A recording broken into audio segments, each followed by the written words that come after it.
Hello, my planner friends. Today's video is going to be putting together this little folio that I have, at least right now, in my Creative Fabrica shop. So I used AI art to create the patterns and stuff in here on this folio. Let me know how you feel about that in the comments, because I may want to share some tutorials on using AI to make things for you, and I want to know how you feel. So we have this cover page, some pockets, some more pockets and ephemera, journaling cards, ephemera, envelopes, tags, and then you have three full page, I'm sorry, I keep saying full page like textures. I plan to use these that I printed here as a little like journal insert, but I did not do the math the right way, and so I cut it in half and it was not correct. So I ended up not using these for a journal, but you totally could.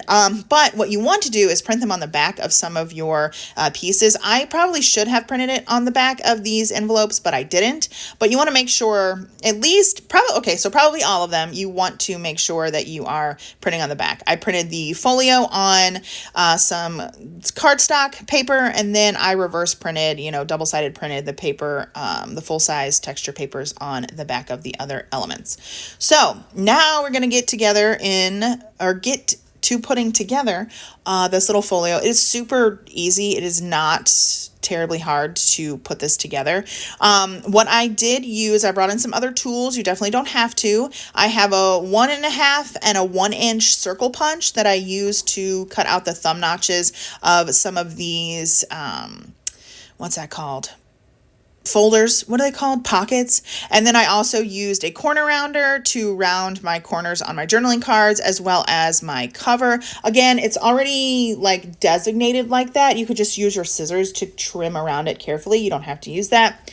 Then I used this little, I don't know if it's like a ticket or some sort of other corner or like tag or something punch, to round the corners of my little labels. That was pretty easy.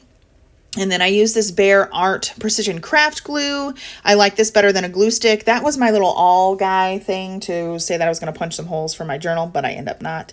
I used a scoreboard to both score the cover. There's little like gussets in the cover that you need to score so it folds kind of nicely. And you'll kind of see this here when I go over it. And then also I scored the edges of my envelope, the flaps of my envelopes, to fold them over and crease them easily. And then because I've gotten into junk journaling, I got a bunch of distress inks from Tim Holtz. This I think is like old paper, and then there's like forest moss or something that I used, and I've just been really loving using those. So there we go. So what I usually do is I group all of my items into piles so I just know where things are. So like my journaling cards, my pockets, my cover, my ephemera, my envelopes, anything like that, just so I know where I'm at and what I'm doing. So we are going to assemble this. It is super duper super easy. You just lay in the pockets, put the glue on. You can see the gussets kind of here a little bit. Put the glue on all three sides, the sides opposite the little not corner punch, what am I trying to say? Thumb punch and thumb notch, and then glue it down. So while I'm putting this together, I want to ask you really your feelings on the use of AI for making like art like this, as a tool for making patterns and papers and things to make other things. I have been using it recently to create scenes and clip art and things like that for me for this process. And I think that AI is becoming, or the use of AI like this is becoming more mainstream, I guess. I know that it's really, really controversial about using it to create things, but I love sharing tutorials with you guys and how to do things, because I feel like even though I say a lot and I am kind of scatterbrained, there's not a lot of tutorials that are like straight to the point that do what I want to do, and I want to share those things. So if you'd like to know how I kind of talk to AI, because I also think that's a skill, and I don't know this for real. Like, I don't know if this is all the terms you're supposed to use, but how to talk so AI will listen, how to talk so it gives you back what you're asking it for, because I think that's a skill as well. You can't just have a human conversation. There's so many nuances that these bots or whatever, I don't even know, don't pick up on. You have to be specific. And there's like classes and tutorials and stuff on talking to generative things like this to get what you want. So anyway, let me know if you think that is helpful or you would like to see that, because I would love to share that with you all. I also will have some templates for you for making your own like folios and junk journal things. I'm going to have some Canva templates because that's what I do. I share templates for you guys, and I'm going to have some templates for that. So all of this is coming. I think I have found some things that I'm feeling more passionate about now. So all of this is coming. Canva junk journal, templates to make your own folders and pockets and folios and envelopes and whatever. Drop your own patterns in. You do it. You do you, boo-boo. It's going to be great. So we're going to put this pocket on the back, and that's pretty much it. Your folio is assembled. You can also see little gussets here. It gives space for all the little ephemera pieces to fit in and not feel bulky and not feel, whatever. I love this. I love the seamless look of the image on the front, between the front and the flap. I love that. I think it looks really cool. So this is me saying, oh yeah, I was going to do this, but then I ended up not, because it's not the right size. And I don't know what the heck I was thinking, honestly. What I should have done is printed this maybe at a lower percentage. Like instead of 100%, I should have printed it at something else and then printed it back to front, and then cut it down so it made, it fit the right size, but I didn't. So, that is that. Then I start stacking in the ephemera and journaling cards and envelopes and stuff just in the pockets. I don't put tabs or anything on anything yet, because I just want to see what layers I can create in this, design, I guess. This is also a video I'm filming and recording a voiceover after not doing this for ages and ages and ages. So I keep saying, and I don't really know what I'm talking about. I don't know if I'll ever get really good at doing this, but such is life, I guess. So fill the pockets, just fill them up however you'd like. That's what I normally do. When I made this, design, I didn't really think I'm going to have this many pockets and they're going to be this many ways. I just kind of made some and made sure they fit in the pockets, and then was going to layer them up later. So yeah, I think I'm going to use, I end up using, this fits perfectly. I couldn't tell you if I planned that or not.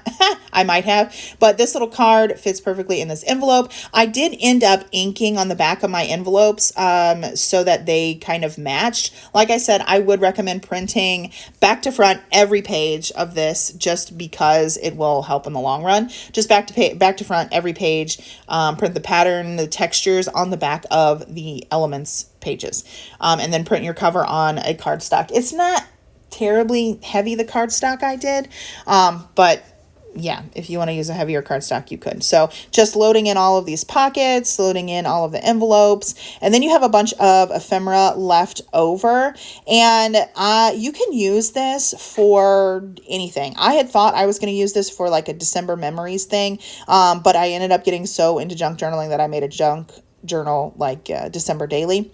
I do end up decorating this coin envelope though, and putting it in the side pocket there. That's the word I'm looking for, side pocket.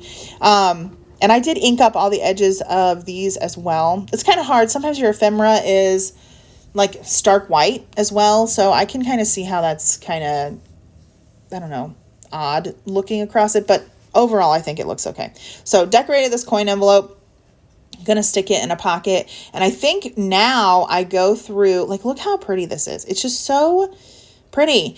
And I think about putting a grommet there and adding a string. I have not done that yet, because I just wanted to show you what you could do just with some scissors and this kit.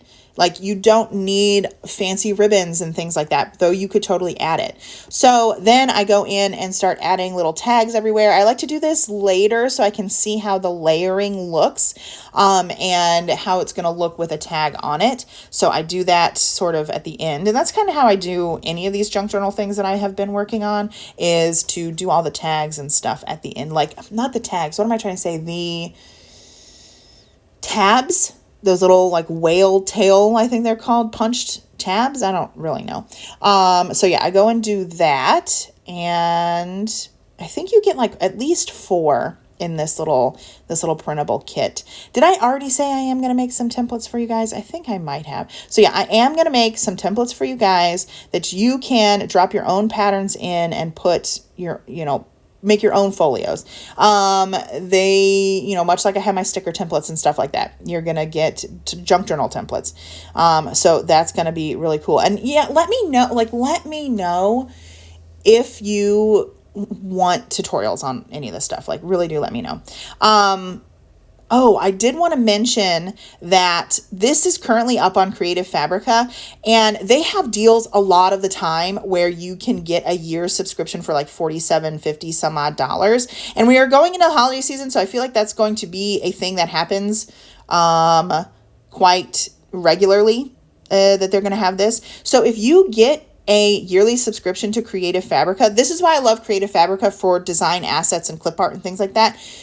You pay the 1-year fee, you have access to my whole shop. Download it. Download my entire shop and everybody else's shop. Ooh, I hit my gooseneck thing. Everybody else's shop. You have the access to the entirety of Creative Fabrica if you purchase a year of their downloads, or like a year's subscription. What am I trying to say? It's so worth it. It is so worth it.